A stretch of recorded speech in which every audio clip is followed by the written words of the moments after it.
आपण पाहत आहे आपला विशेष कार्यक्रम रणसंग्राम। कोणत्या मतदारसंघात कोण निवडून येणार, कुणाला ॲडव्हान्टेज आहे, कुणाची जागा धोक्यात आहे, या सगळ्याची चर्चा आपण करतोय। निकालांकडे सगळ्यांचं लक्ष असलं तरी एक्झिट पोल काय सांगतायत याची चर्चा आपण सध्या करतोय। पश्चिम महाराष्ट्र, विदर्भ, मराठवाडा इथली परिस्थिती पाहिली। आता आपण उत्तर महाराष्ट्रात जाऊयात। उत्तर महाराष्ट्रात नेमके काय निकाल लागू शकतात, कोण बाजी मारू शकते, कोणत्या पक्षाचं पारडं जड असू शकतं, पहा आपल्या स्क्रीनवरती। भाजपला 5 जागा मिळतील अशी परिस्थिती आहे, तर 1 जागा आघाडीला मिळू शकते। थोडासा इतिहास आपण पाहूया। 2004 मध्ये आणि 9 मध्ये काय परिस्थिती होती पहा। काँग्रेसला 2 जागा होत्या। 2009 मध्ये 1 जागा काँग्रेसची कमी झाली। यावेळी काँग्रेसला खातं सुद्धा उघडता येणार नाही अशी परिस्थिती आहे। राष्ट्रवादी काँग्रेसला 2004 मध्ये 1 जागा होती, 2009 मध्ये 1च राहिली। यावेळीही ती 1च राहील अशी परिस्थिती आहे। कदाचित ती भुजबळांची असते का पाहावं लागणार आहे। 2004 मध्ये भाजपला 3 जागा होत्या, 2009 मध्ये या जागा 4 झाल्या। यावेळी या जागा वाढतील 1 ने आणि 5 पर्यंत भाजप मजल मारेल अशी परिस्थिती आहे। तर शिवसेना आणि इतर पक्षांना इथे विशेष कोणताच वाव दिसत नाही। मात्र नाशिक मधली परिस्थिती खूप इंटरेस्टिंग असणार आहे। नाशिकचं चित्र आपण पहा। मोठे दिग्गज कॅन्डिडेट आहेत तिथे। छगन भुजबळ, हेमंत गोडसे आणि प्रदीप पवार मनसेचे उमेदवार। ॲडव्हान्टेज छगन भुजबळांना मिळेल अशी परिस्थिती आहे। त्याची कारण पहा आपण आपल्या स्क्रीनवरती। निवडणुकांचा गाढा अनुभव हा छगन भुजबळ यांच्या पाठीशी आहे। राज्याच्या राजकारणातले ते महत्त्वाचे मंत्री म्हणून अनेक वर्ष कामकाज पाहतायत। शासकीय यंत्रणेवरची त्यांची पकड मजबूत आहे। मतदारसंघात खास कार्यकर्त्यांचं भक्कम नेटवर्क सुद्धा त्यांच्या पाठीशी आहे।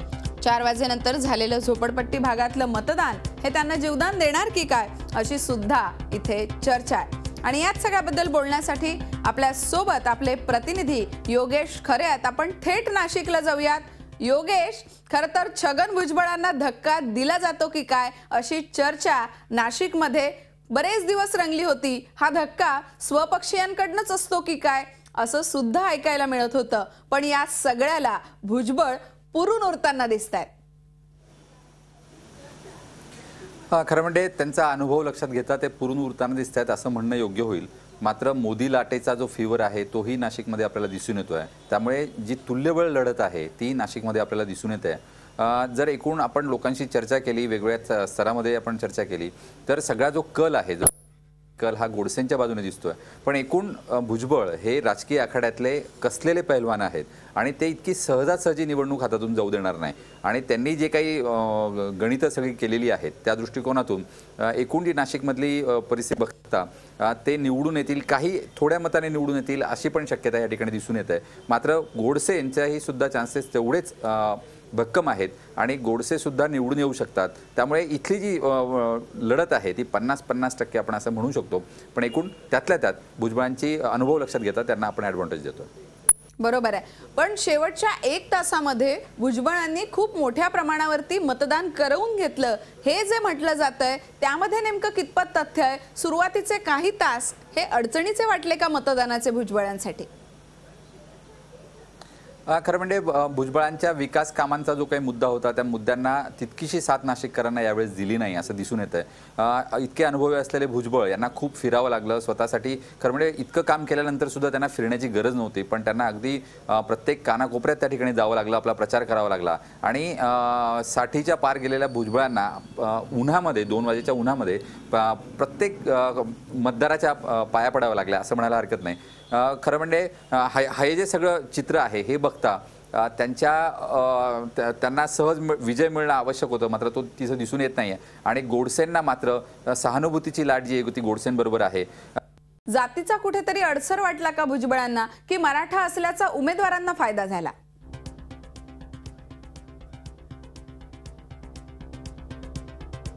आपण पाहतोय छगन भुजबळांना ॲडव्हान्टेज जरी मिळत असलं तरी भुजबळांना मात्र हेमंत गोडसेंनी चांगलाच घाम फोडला होता। हेमंत गोडसेंनी टफ फाईट दिली भुजबळांना। ही फाईट बराच वेळ नेक टू नेक चालली मतदानाच्या दिवशी अशी चर्चा नाशिकमध्ये मतदारसंघामध्ये ऐकायला मिळाली होती। मात्र शेवटच्या 1 तासात चक्र फिरलं आणि मोठ्या संख्येनं मतदान झालं। हे मतदान भुजबळांच्या बाजूने झालं असण्याची शक्यता नाशिकमध्ये ऐकायला मिळते। मोठ्या प्रमाणावर झोपडपट्टीवासीय बाहेर पडले आणि मतदानाची टक्केवारी शेवटच्या तासामध्ये वाढलेली पाहायला मिळाली।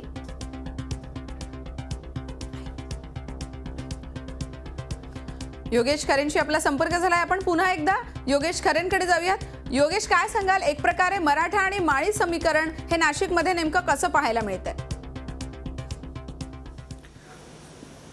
खरं म्हणजे जर आपण बघितलं, 3 उमेदवार जे महत्त्वाचे होते ते राष्ट्रवादी, सेना आणि मनसे. मनसेने दोन्ही मराठा उमेदवार दिलेले होते आणि त्याचा फायदा, त्यांच्या विभागणीचा फायदा हा भुजबळांना होईल असं सुरुवातीला म्हटलं जात होतं. मात्र नंतर जसं जसं चित्र रंगत गेलं, जसं जसं प्रचार रंगत गेला, तसं तसं मात्र मतदारांनी यावेळेस जागरूकतेनं मनसेला टाळलं आणि सेनेला मत दिलं. आपलं मत विभागणी होणार नाही याकडे लक्ष दिलं. ही चर्चा अक्षरशः प्रत्येक मतदारामध्ये दिसून येत होती की आपलं मत जर आपण मनसेला दिलं तर त्याचा फायदा भुजबळांना होऊ शकतो आणि म्हणून सेनेकडे मतं गेलीत. त्यामुळे एकूण जो मध्यमवर्गीय आहे आणि त्याचबरोबर एलाइट क्लास आहे तो यावेळेस सर्वाधिक बाहेर पडताना दिसला. मतदान मोठ्या प्रमाणात या ठिकाणी झालं आणि जो मध्यमवर्गीयाने जे काही मतदान विरोधामध्ये केलेलं आहे ते मतदान भुजबळांना महागात ठरू शकतं आणि अशी परिस्थिती जी होती ती 4 वाजेपर्यंत होती. पण नंतर झोपडपट्टीतलं जे मोठ्या प्रमाणात मतदान संध्याकाळी झालं आणि इगतपुरी भागामध्ये जे काही सर्वात मोठं मतदान झालंय, जे काँग्रेसचा या ठिकाणी आमदार आहे, त्याचा फायदा भुजबळांना मिळू शकतो असं म्हटलं जात आहे. त्यामुळे एकूण जी परिस्थिती आहे, जर आपण 6 मतदारसंघांची परिस्थिती बघितली तर त्यात 2 मतदारसंघांचा जो प्लस पॉईंट आपण म्हणूया तो भुजबळांच्या बाजूने आहे आणि 4 मतदारसंघांमध्ये गोडसेंकडून झुकून येतोय. पण जे मोठं मतदान झालंय ते या भुजबळांच्या मतदारसंघात झालंय. त्यामुळे एकूण ॲडव्हान्टेज भुजबळांना मिळतोय. पण गोडसेही बाजी मारू शकतात आणि चमत्कार यावेळेस होऊ शकतो असं म्हणायला हरकत नाही. प्रस्थापितांना धक्का बसण्याची शक्यताही तितकीच आहे. आपण पाहताय विशेष कार्यक्रम रणसंग्राम. महाराष्ट्राचा नेमका अंदाज काय असू शकतो? कोणत्या मतदारसंघात कोण निवडून येणार? कोणत्या उमेदवाराला मतदार घरी पाठवणार? या सगळ्याची चर्चा आपण करतोय. विदर्भ, मराठवाडा, पश्चिम महाराष्ट्र इथली परिस्थिती आपण पाहिली. उत्तर महाराष्ट्रातल्या नाशिकची परिस्थिती सुद्धा आपल्याला योगेश खरेंनी सांगितली. आपल्यासोबत पुन्हा एकदा योगेश खरे आहेत. आपण थेट त्यांच्याकडे जाऊयात. योगेश, आपण पाहिलं नाशिक मधली परिस्थिती तुम्ही सांगितली, टफ फाईट कशी असू शकते. मात्र जळगाव असेल, धुळे असेल, दिंडोरी असेल, काय नेमकी परिस्थिती या मतदारसंघात तुम्हाला दिसतेय? कुणाचं पारडं जड आहे? जळगाव जिल्हा म्हटला तर तसा भाजपचा बालेकिल्ला आहे. या ठिकाणी विरोधी पक्षनेते एकनाथ खडसे यांच्या नेतृत्वाखाली या ठिकाणी भाजपचा कार्य सुरू असतं आणि आपण जर बघितलं तर दोन्ही खासदार मागच्या वेळेस भाजपचे या ठिकाणी होते. दिंडोरीमध्ये सुद्धा भाजपचा खासदार होता आणि धुळ्यामध्ये सुद्धा भाजपचा खासदार होता. त्यामुळे भाजपचा बेल्ट म्हणायला हरकत नाही. आणि हे जे 3ही जिल्हे आहेत हे गुजरातला जवळ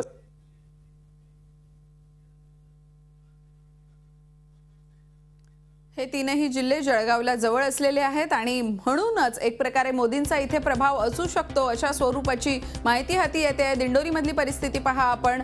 राष्ट्रवादीच्या भारती पवार उमेदवार आहेत तर भाजपच्या वतीनं हरिश्चंद्र चव्हाण हे तिथले उमेदवार आहेत. मात्र हरिश्चंद्र चव्हाणांचं पारडं जड दिसतंय. मोदी कार्ड हरिश्चंद्र चव्हाणांना फायद्याचं ठरतंय का? मोदी लाटेचा यांना फायदा होतो का? हे जाणून घेणं महत्त्वाचं असणार आहे आणि हा फायदा होऊ शकेल, ॲडव्हान्टेज त्यांना मिळू शकेल अशी परिस्थिती आहे. मतदारांसोबत असलेल्या सुसंवादाचा फायदा सुद्धा हरिश्चंद्र चव्हाणांना होण्याची शक्यता आहे. दिंडोरीमधली फाईट आपण पाहिली. जळगावमधलं चित्र पाहूया. जळगावमध्ये सतीश पाटील राष्ट्रवादीचे उमेदवार आहेत तर एटी पाटील भाजपचे उमेदवार आहेत. ॲडव्हान्टेज कुणाला मिळतोय ते पहा, तर ॲडव्हान्टेज हा एटी पाटलांना मिळू शकतो.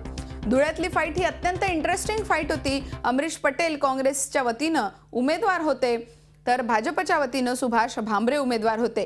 सुभाष भामरेंची उमेदवारी बदलली जाते की काय याची चर्चा मतदारसंघामध्ये रंगलेली होती. मात्र तरी सुद्धा सुभाष भामरे हे बाजी मारताना दिसत आहेत. सुभाष भामरेंना फायदा होईल अशी परिस्थिती आहे.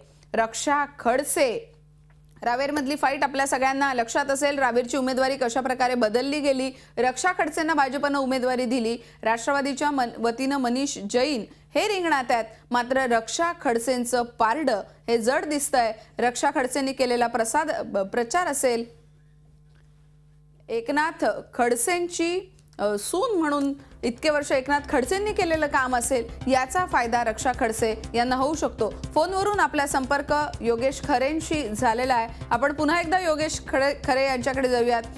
योगेश, काय सांगाल, एकूण उत्तर महाराष्ट्रात या मतदारसंघात सुद्धा काहीसा भाजपचाच प्रभाव दिसतोय, भाजपचंच पारडं जड दिसतंय.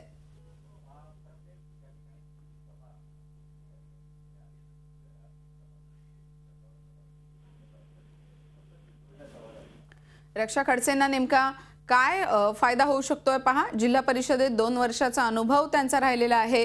त्याचबरोबर काँग्रेसचे डॉक्टर उल्हास पाटील यांनी बंडखोरी केली होती, यांचाही त्यांना फायदा होऊ शकतो रक्षा खडसेंना.